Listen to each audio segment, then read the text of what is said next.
quand on est kimbanguiste, on l'est et on les demeure. Nous savons comment nous nous préparons à la veille de chaque grande manifestation. Parce que nous savons que chaque manifestation a pour nous des incidences spirituelles. Donc j'avais demandé à mes jeunes frères et sœurs, parce que j'étais l'aîné, les plus âgés de tous, je leur avais dit que chacun se mette à jeûner. Donc on a fait des jeûnes, chacun chez soi, parce qu'on était en pleine période de cours. Hein. Donc chacun devrait jeûner pour que cette journée se passe bien. Et nous sommes allés donc à Fès le 5 avril.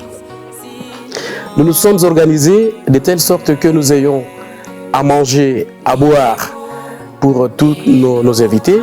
Et nous avons vraiment organisé une cérémonie en miniature, hein, mais comme on le fait un peu partout. C'est-à-dire, nous avons commencé par un culte d'ensemble. Et la prière d'ouverture était faite par Maman Espérance Outawak, ou la fille de Papa Pasteur Outawak, comme je l'ai dit.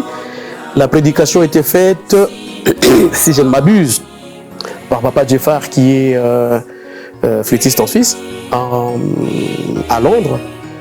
Et à la fin, moi, je pris la parole pour expliquer, d'abord remercier tous ces étudiants qui ont bien voulu s'associer à nous en cette journée mémorable, qui ont donc laissé leurs occupations estudiantines ces jours-là. Ils sont venus avec nous dans cet appartement qui était loué par des compatriotes. Et dans lequel, parce que généralement c'est la colocation. Comme c'était pas en cité universitaire, c'était vraiment un appartement.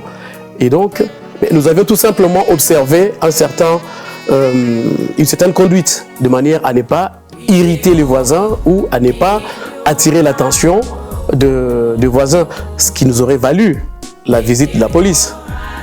Vous voyez, donc on avait pensé à tout cela.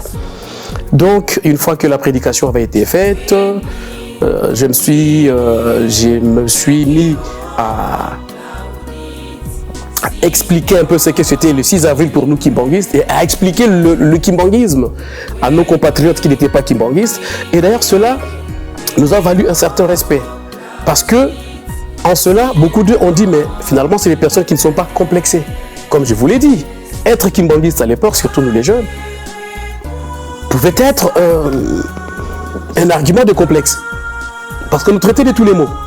Mais là, nous avons montré à cela que nous ne sommes pas complexés d'être kimbanguistes. Au contraire, c'était pour nous une joie de manifester notre foi kimbanguiste et de la prouver aux autres. Beaucoup ont apprécié. Et à la fin, je fais la prière finale. J'ai souhaité à tous un bon retour. Et c'était les débuts, comme je viens de le dire, les débuts de ce qui devrait être une installation de l'église kimbanguiste au Maroc. Donc nous avons vraiment fait un culte en bonne et due forme comme cela se fait, mais en miniature, on n'était pas nombreux, mais avec tous les invités, on était quand même au moins une vingtaine dans l'appartement. Une vingtaine de personnes. Et c'était émouvant. C'était émouvant. Et là, j'étais content parce qu'après, je me suis dit, oui, la parole de papa vient de s'accomplir.